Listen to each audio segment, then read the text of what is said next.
Muito bem, galera. Vamos voltar aqui para a sala de aula, seguir com o nosso estudo sobre as mudanças climáticas. Tudo bem?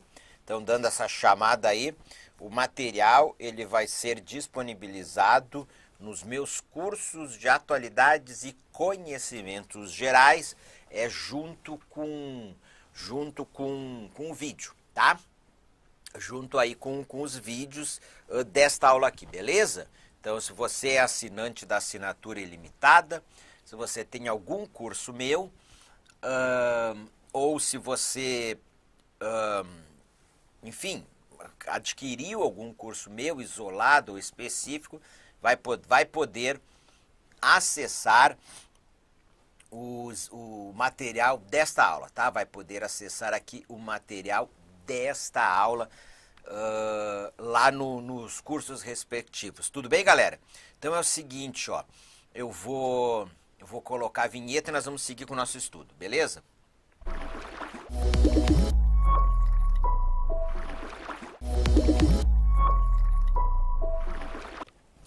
Galera, seguimos aqui com o nosso estudo sobre as mudanças climáticas. Vamos agora aqui falar do IPCC. Venham para a tela.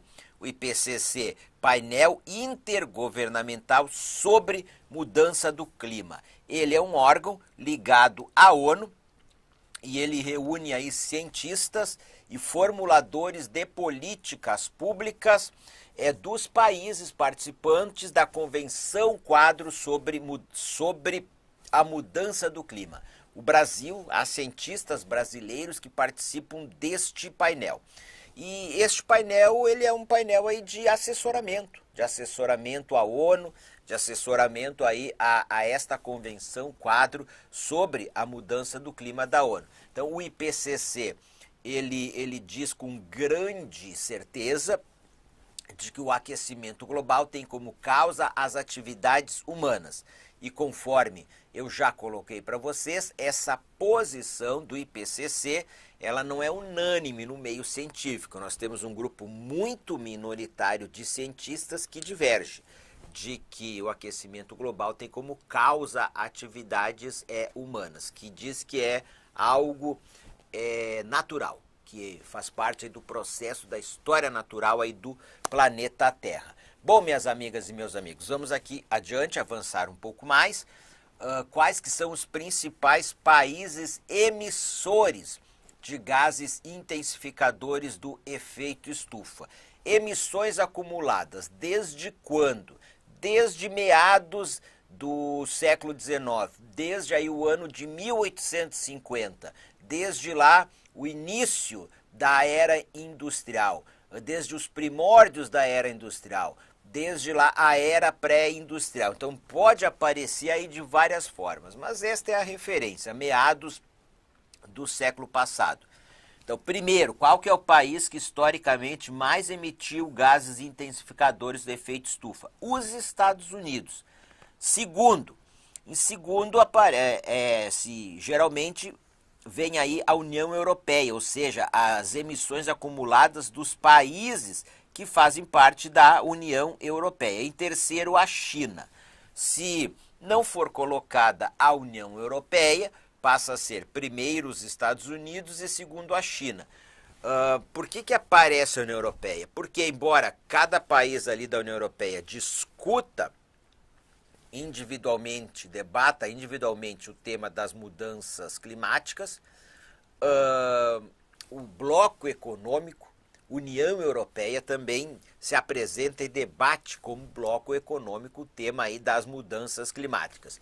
Bom, emissões recentes, emissões anuais.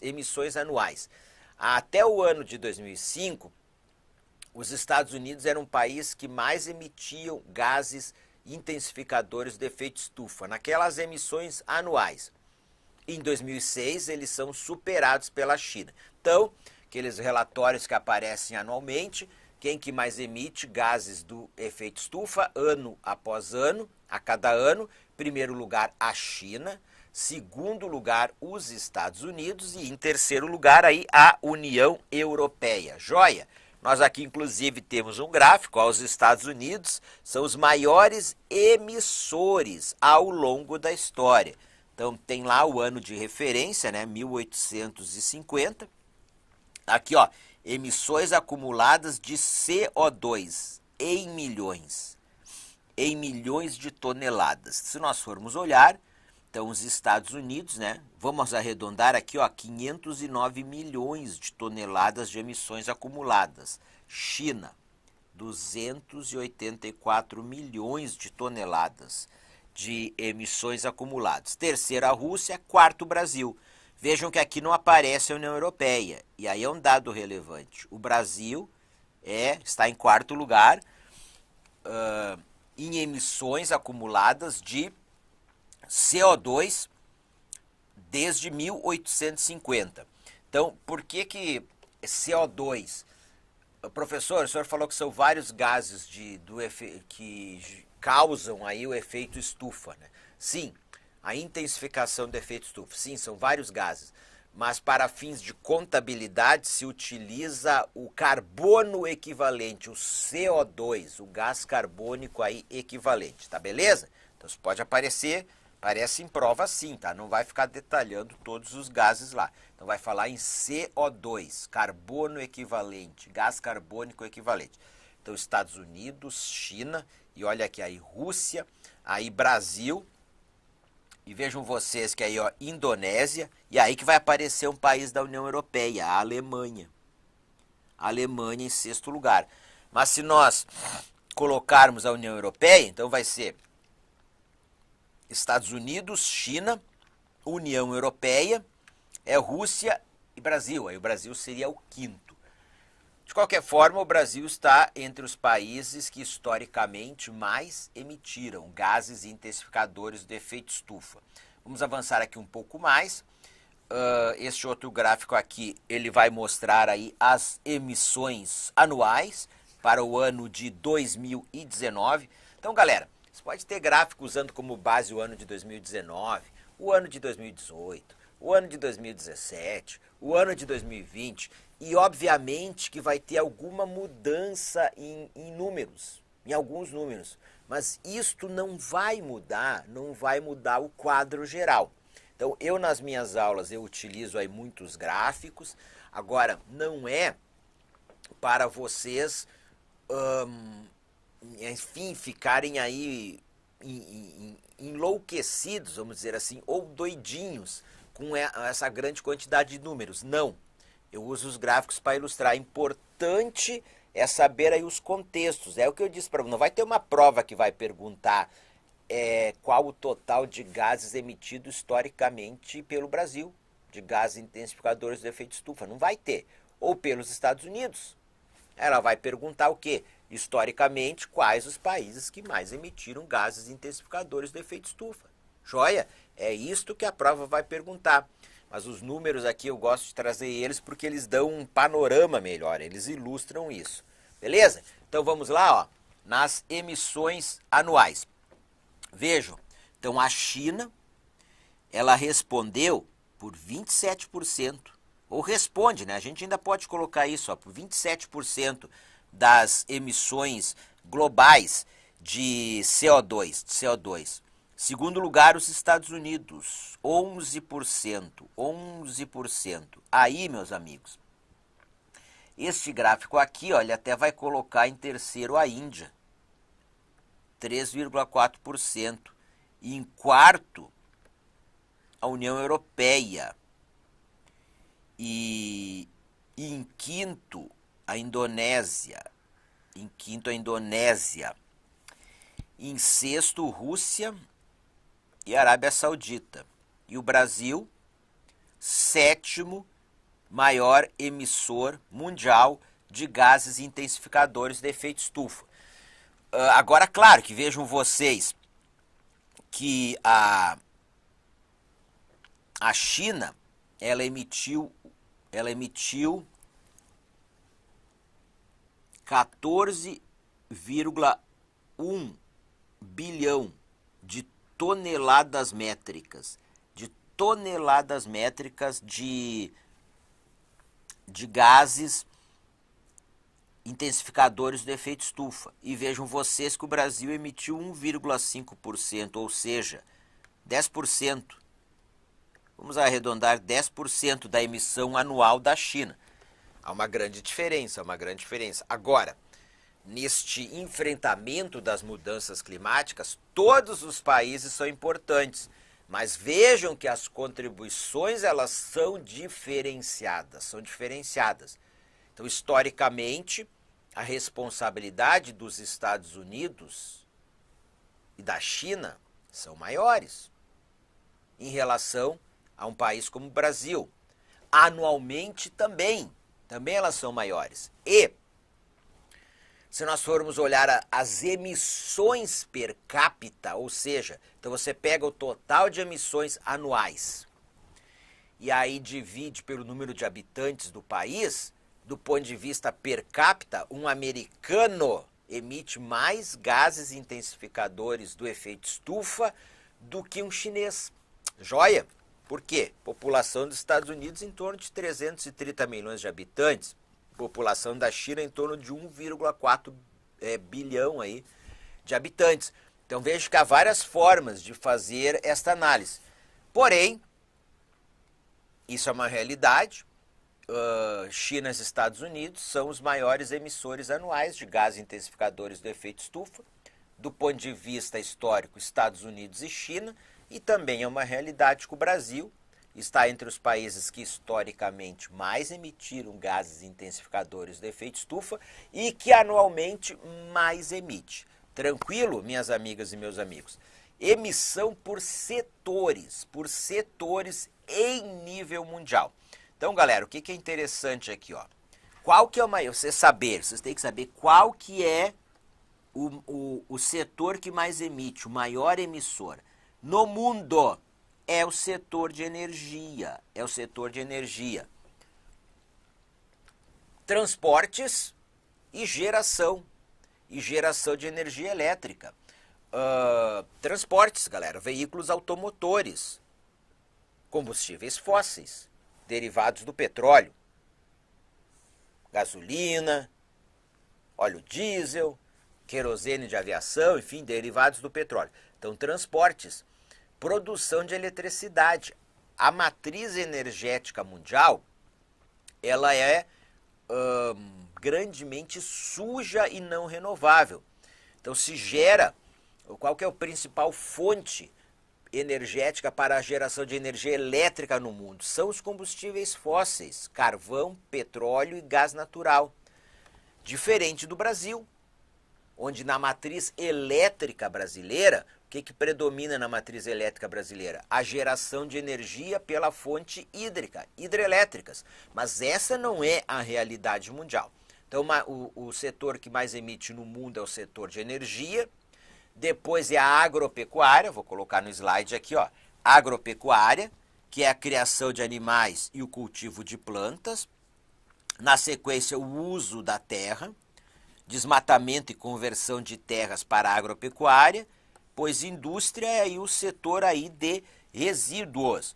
Se nós formos pegar este gráfico aqui para o ano aí de 2018, então vejam vocês que o setor de energia no mundo, aqui no mundo, ele correspondeu a 76% das emissões. E aqui o setor da agricultura, o cultivo de plantas e criação de animais, 12%. E aqui, ó, as mudanças do uso da terra, é o desmatamento, a conversão de terras para a agricultura e a pecuária, 2,8%.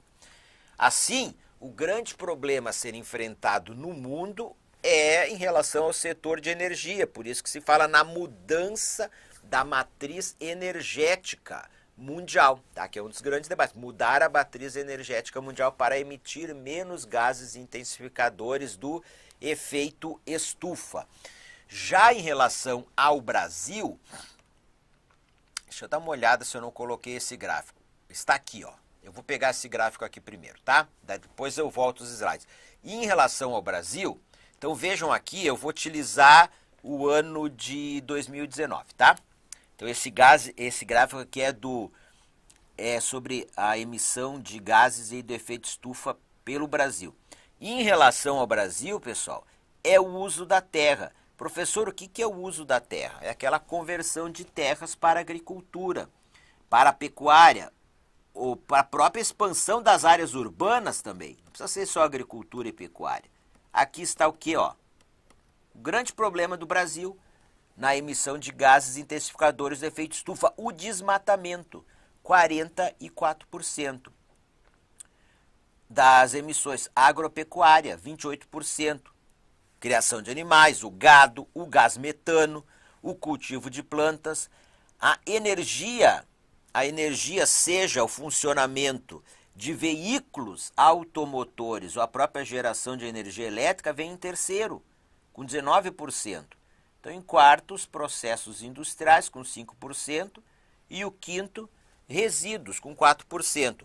Assim, minhas amigas e meus amigos, no mundo, o principal setor emissor é o setor de energia. No Brasil, o principal setor emissor é o uso da terra. Por isso que, em relação à mudança climática, o tema do desmatamento no Brasil, em relação aí ao mundo, mas em relação a nós mesmos, brasileiros também, ele é um tema aí tão relevante. Joia? Então deixa eu voltar aqui uns slides. Então aqui nós vemos este gráfico. Bom, e aí o que eu falei para vocês? Assinada na ECO 92, ou Rio 92, a Convenção Quadro sobre a Mudança do Clima da ONU. Convenção Quadro sobre a Mudança do Clima da ONU. Bom, e aí, via de regra, anualmente, são realizadas discussões sobre a implementação do que foi deliberado na Convenção Quadro sobre a Mudança do Clima da ONU. Essas discussões anuais, elas são denominadas de Conferência das Partes, as COPs, as COPs. Então, as partes são quem? Os países membros, os países que assinaram e ratificaram a convenção. Então, eles são as partes que se reúnem e anualmente debatem a implementação da convenção, em que as decisões são tomadas o quê? Por consenso. Por consenso, não há uma imposição de um grupo de países em relação a outros países. Assim, o maior emissor mundial, a China, ela tem o mesmo peso ali na tomada de decisão que o menor emissor mundial. Por quê? Porque elas têm que serem, decisões têm que ser tomadas aí consensualmente. Agora, evidentemente que a responsabilidade da China, enfim, e dos Estados Unidos e da União Europeia é muito maior, certo? Do que a de países de baixas emissões. Adiante. Bom, uma COP que ganhou relevância foi a COP3, tá? Terceira Conferência das Partes. Ela foi realizada em Kyoto, no Japão, no ano de 1997. Nesta COP foi adotado o conceito da responsabilidade comum, porém diferenciada, que se vocês verificarem é o que eu estou falando ao longo aqui da nossa aula. Enfrentar a mudança climática, conter a mudança climática, ela é uma responsabilidade comum de todos os países, mas ela é diferenciada. Não se pode dar o mesmo peso para os países que são os maiores emissores dos que são os menores emissores, dos que têm emissões médias. Assim, países que mais emitem têm que assumir compromissos maiores, mais ambiciosos de redução das emissões em relação a países que emitem menos, mas todos têm que assumir compromissos, conforme aí a sua contribuição, tranquilo? Porém, lá na COP3, apenas os países desenvolvidos, eles tiveram aí metas de redução de emissões de gases do efeito estufa. eles se comprometeram em reduzir as suas emissões em 5,2% em relação aos níveis ao que eles emitiam no ano de 1990. Então essas metas, elas tinham que ser cumpridas no período de 2008 a 2012. Então países em desenvolvimento como o Brasil e a China, eles não ganharam metas de redução de emissões. Bom, qual foi o balanço global? O balanço global do que foi deliberado na COP3. Na COP3 em Kyoto, no Japão, no ano de 1997. Teve países que cumpriram a meta. Tá? Eles reduziram as suas emissões, países desenvolvidos. Outros países não cumpriram a meta. Porém, no balanço geral, a quantidade de gases estufas, ela a nível global, ela aumentou. Bom, e aí o prazo aí de implementação do protocolo de Kyoto, ele se encerrou no ano de 2020. E a partir do ano de 2021, entrou em vigência o que foi deliberado na COP21, que foi a Conferência do Clima de Paris. Então essa conferência, ela se realizou no ano de 2015, uma outra realidade em relação ao ano de 1997, e na COP21, os países signatários, tá? Ali durante a sua realização foram 195 países signatários. Os Estados Unidos, no governo do presidente Donald Trump, eles se retiraram do Acordo do Clima de Paris, mas no governo do presidente Joe Biden, eles voltou ao Acordo do Clima de Paris. Então, na época, 2 países não tinham assinado, mas vieram assinar posteriormente. Atualmente, todos os países do mundo, que assinaram a Convenção Quadro sobre a Mudança do Clima, eles são signatários, tá? Assinaram e ratificaram o Acordo do Clima de Paris. Bom, então, o que foi deliberado? Os países, eles se comprometeram a agir para que a temperatura, vou colocar aqui no slide, agir para que a temperatura média do planeta, ela sofra uma elevação muito abaixo de 2 graus centígrados, mas reunindo esforços para limitar o aumento da temperatura a 1,5 graus centígrados, frente aos níveis da era pré-industrial. Então vejam vocês, aquecimento global é uma realidade, mudanças climáticas são uma realidade. Então a meta passou a ser fazer esforços para que a temperatura média do planeta Terra, ela não ultrapasse 1,5 graus centígrados até o ano de 2050.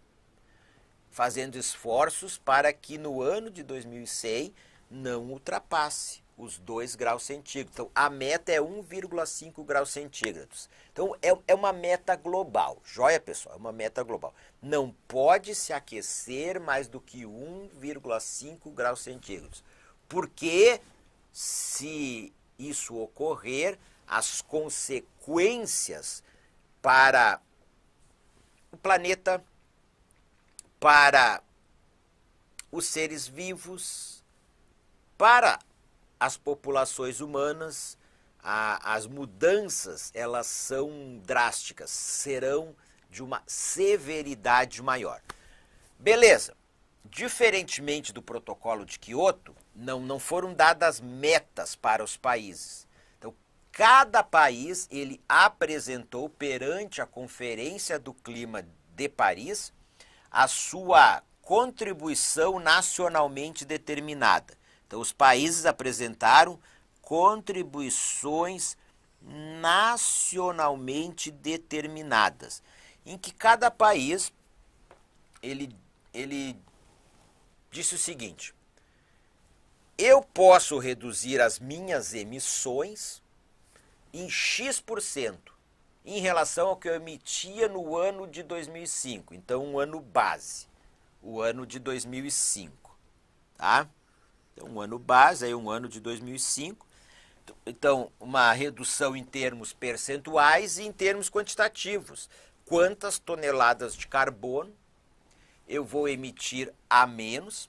Eu vou emitir a menos, aí colocou-se um ano lá na frente, anos lá na frente, tá? Em tal ano, quantas toneladas de carbono eu vou emitir a menos em relação ao que eu emitia no ano de 2005. Então, as contribuições nacionalmente determinadas, que não eram obrigatórias. País X, você apresentou essa contribuição nacionalmente determinada, você tem que cumprir. Ou por isso que se fala em metas voluntárias, porque não foram objeto de deliberação para os países na Conferência do Clima de Paris, e também porque não são de cumprimento obrigatório. Mas claro que parte do princípio que os países são sérios, são responsáveis, que se ele apresentou aquela meta, se o Brasil apresentou uma NDC, uma contribuição nacionalmente determinada, fruto de uma análise feita no Brasil, o Brasil vai cumprir com aquela contribuição nacionalmente determinada apresentada. Joia? Então, a Conferência do Clima de Paris não estabeleceu meta para cada país. Ela estabeleceu o quê? Uma intenção global em mudar para uma economia de baixo carbono. Joia? Então, uma economia que emite o quê? Com baixas emissões de gases intensificadores do efeito estufa. Beleza, meus amigos e minhas amigas? Mas aí tem algo interessante, porque o que o IPCC, o painel intergovernamental sobre a mudança do clima da ONU, ele disse? Ele analisou as NDCs apresentadas pelos países e disse, olha, com o que foi apresentado pelos países, isso aí não vai ser suficiente para conter a elevação da temperatura média do planeta Terra em 1,5 graus centígrados até 2050. Com isso que foi apresentado, a temperatura média do planeta Terra, ela vai se elevar em mais 2,7 graus centígrados. Então, o que o IPCC diz? É insuficiente. É insuficiente. Os países têm que fazer mais. Os países têm que fazer mais. Bom, e é sob esta análise de que as contribuições apresentadas pelos países são insuficientes, que o tempo para que os países possam efetivamente agir, possam ter mais ambição, esse tempo aí está se esgotando e que os países têm que drasticamente, para os próximos anos, adotarem e implementarem e efetivarem metas expressivas de redução de gases intensificadores do efeito estufa. Assim, a humanidade chega à COP26 em um contexto do que a ONU denominou de uma emergência climática, A ONU, o que a ONU diz, ó? A ONU diz que nós estamos vivendo, que a humanidade está vivendo numa situação de emergência climática.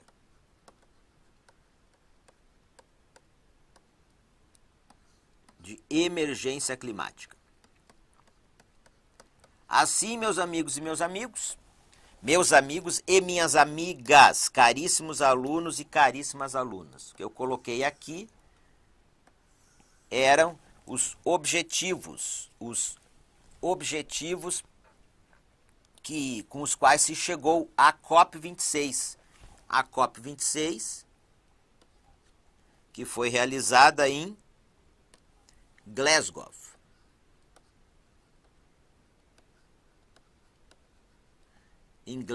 Na Escócia. na Escócia, no período de 31 de outubro a 13 de novembro. Era para terminar no dia 12 de novembro.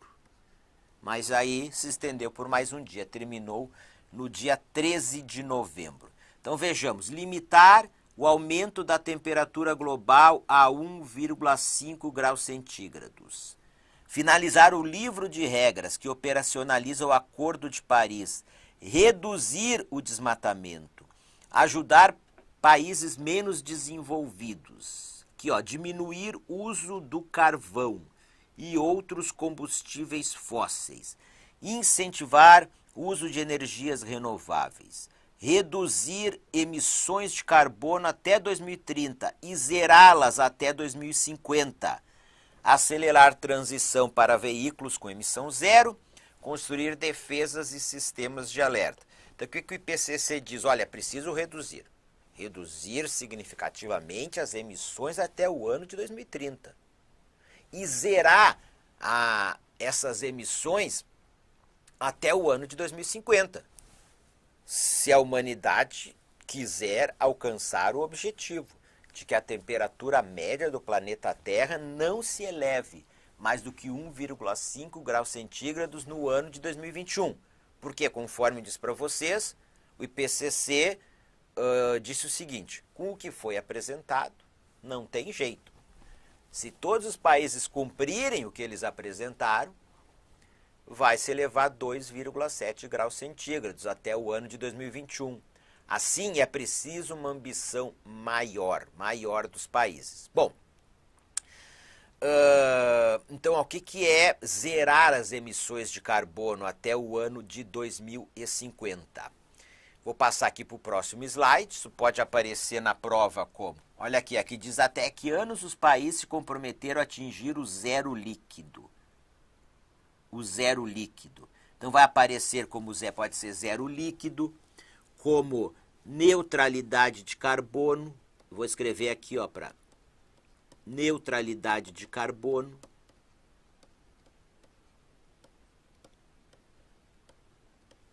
Neutralidade de carbono.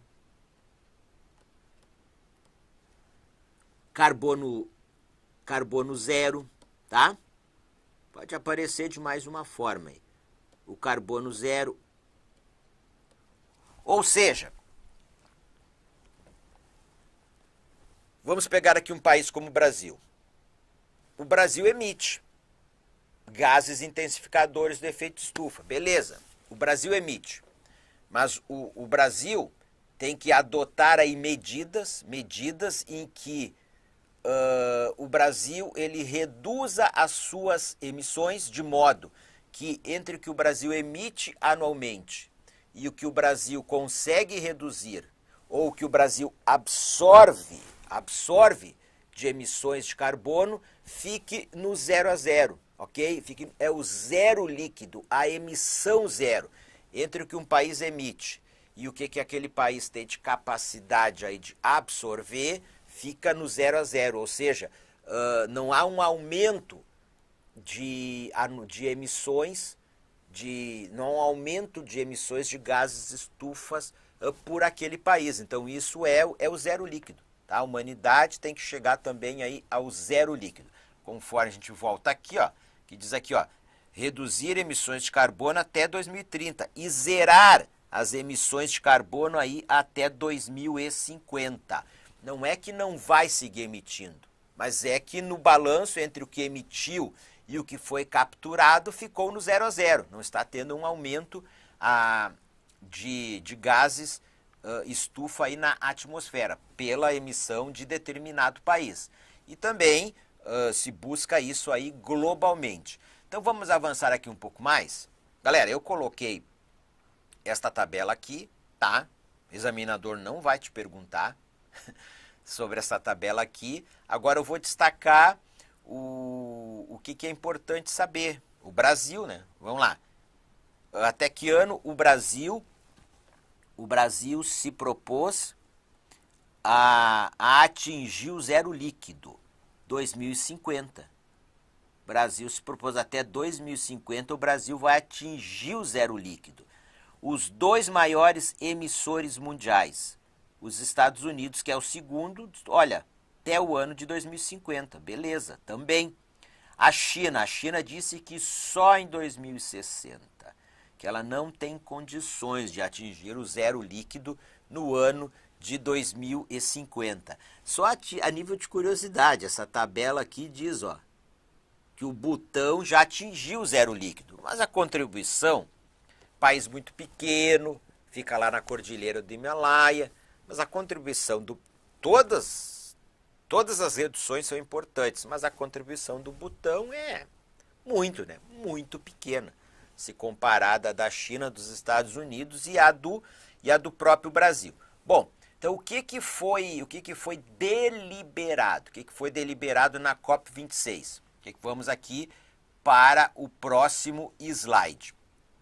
Um compromisso inédito para desestimular o uso de combustíveis fósseis. Então, isso aqui, pessoal, está no documento final, aquele documento que foi aprovado por consenso por todos os países, que é ali a declaração final da COP26.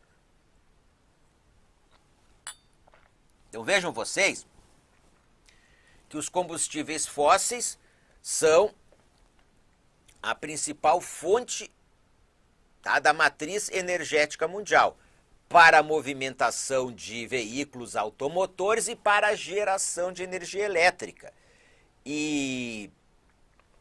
Nos debates, a ideia, o que foi proposto é que era para, no caso aqui do carvão, o carvão, pessoal, ele é o combustível fóssil que por tonelada é o que mais emite gases intensificadores do efeito estufa. Então a proposta era que seria eliminado o uso do carvão e eliminado os subsídios aos combustíveis fósseis.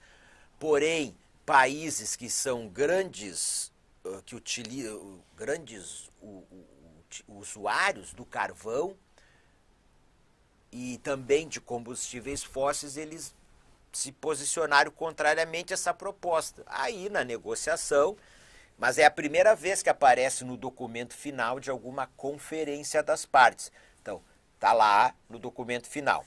Então, um compromisso, claro que é um texto genérico, mas ali foi assumido um compromisso para desestimular o uso dos combustíveis fósseis com a redução do uso do carvão e a redução dos subsídios aos combustíveis fósseis. Beleza, coloca no documento final, depois começa a discutir entre os países. Como é que a gente vai fazer isso? Quanto que tu vai contribuir? E vejam vocês, pessoal, que a principal fonte energética da China é o carvão. É o carvão, pessoal. Um combustível, uma fonte energética lá da Revolução Industrial. Lá de meados do século XIX, lá de 1850. Então, o que a gente percebe aqui? A humanidade fazendo um esforço maior para eliminar o uso do carvão. Os Estados Unidos também não concordaram em colocar ali eliminar. Também o carvão é muito importante para a matriz energética dos Estados Unidos e de vários outros países. Outro avanço que ocorreu, que era uma discussão que estava entravada há vários anos, a regulamentação do mercado de carbono.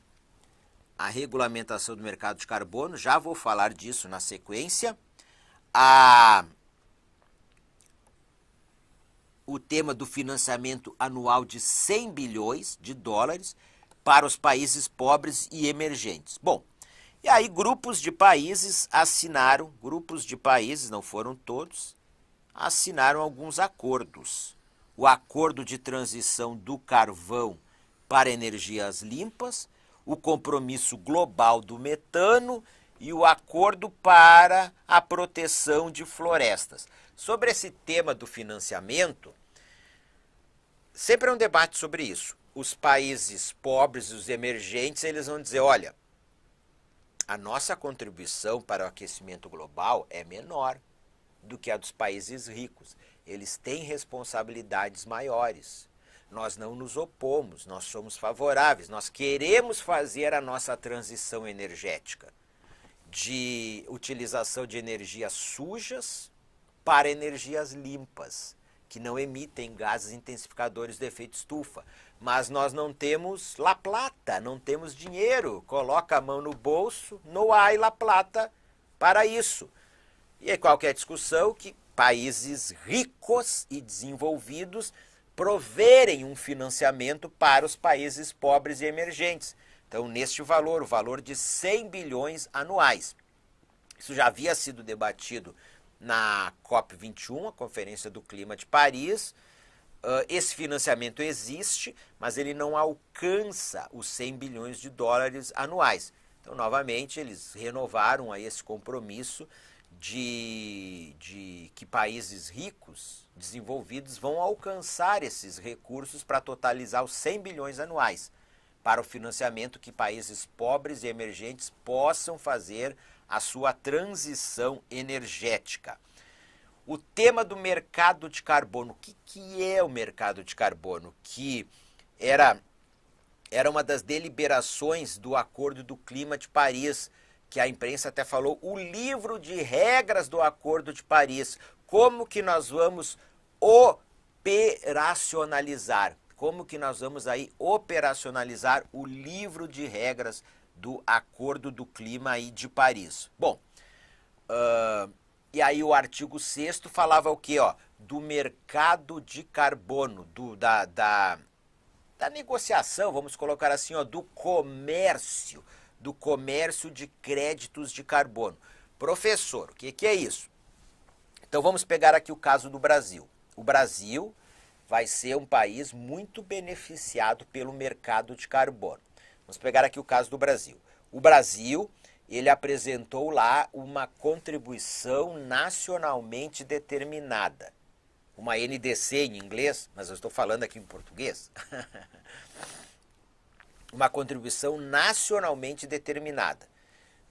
O Brasil se compromete a reduzir as suas emissões em um percentual, em um ano tal, em relação ao ano de 2005. Certo? Então, o ano base é 2005. Até o ano de 2030, vamos reduzir X. Até o ano de 2050, vamos alcançar a neutralidade de carbono. Emissão líquida de carbono zero. Ok? Então, o Brasil está lá fazendo implementando a sua NDC, o Brasil está reduzindo as suas emissões e está reduzindo as suas emissões em um quantitativo, em toneladas de carbono maior do que assumiu como compromisso. Então, aquele maior é um excedente. E aquele excedente pode ser negociado. Aquele excedente é um crédito de carbono. Então, são créditos de carbono. E estes créditos de carbono, eles podem ser negociados com outros países, não necessariamente com países, com empresas privadas, com organizações públicas e privadas, que vão comprar aqueles créditos de carbono do Brasil. Mas, claro que esse é um mercado que vai ser estruturado, evidentemente que esses recursos eles vão entrar para projetos específicos relacionados à redução de emissões de gases intensificadores do efeito estufa ou de, enfim, também, ou de implementação de projetos de sequestro de carbono, que é também redução de emissões de gases intensificadores do efeito estufa. Exemplo, para combater o desmatamento. Então, recursos para combater o desmatamento, recursos para o pagamento de serviços ambientais para proprietários rurais que preservam a sua floresta, que não desmatam a floresta que está na sua... as florestas que estão nas suas terras, ou seja, então vão receber uma remuneração por isso. Então, são créditos de carbonos que vão ser negociados, vão entrar recursos, mas para uma finalidade aí determinada. E o Brasil é um país que ele tem uma facilidade maior de reduzir as suas emissões do que outros países. Por quê? Porque qual que é a principal, qual que é o setor que mais emite no Brasil? É o setor de mudanças no uso da terra, que é, ou seja, é o desmatamento, o corte de vegetação para a ampliação da agropecuária e a ampliação das áreas urbanas. Então é só o Brasil reduzir o desmatamento, reduzir drasticamente o desmatamento, que ele reduz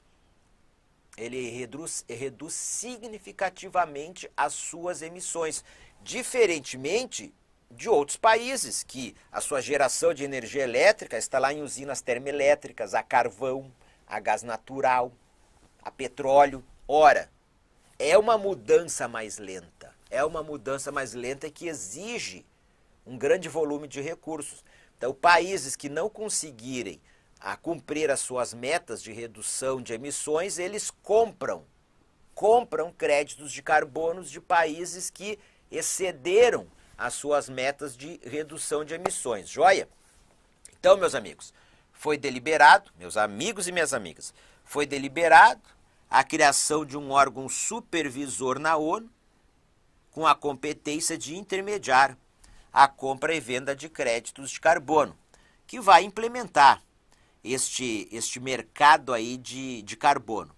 Então passa a contar os créditos de carbono registrados a partir do ano de 2013. Olha, é o que foi registrado de redução de emissões aí a partir do ano de 2013. Respondendo a uma dúvida, esclarecendo aqui, ó. Foi acordado que vai ter um financiamento anual de 100 bilhões de dólares para os países pobres, inclui também os países aí emergentes ou em desenvolvimento, para ter um financiamento para que eles consigam alcançar as suas metas de redução de emissões. Agora, minhas amigas e meus amigos, evidentemente que o que é acordado nessas conferências, isso aí precisa de um detalhamento. E esse detalhamento ele ocorre em reuniões posteriores às conferências das partes. Vamos adiante. Então, meus amigos, minhas amigas,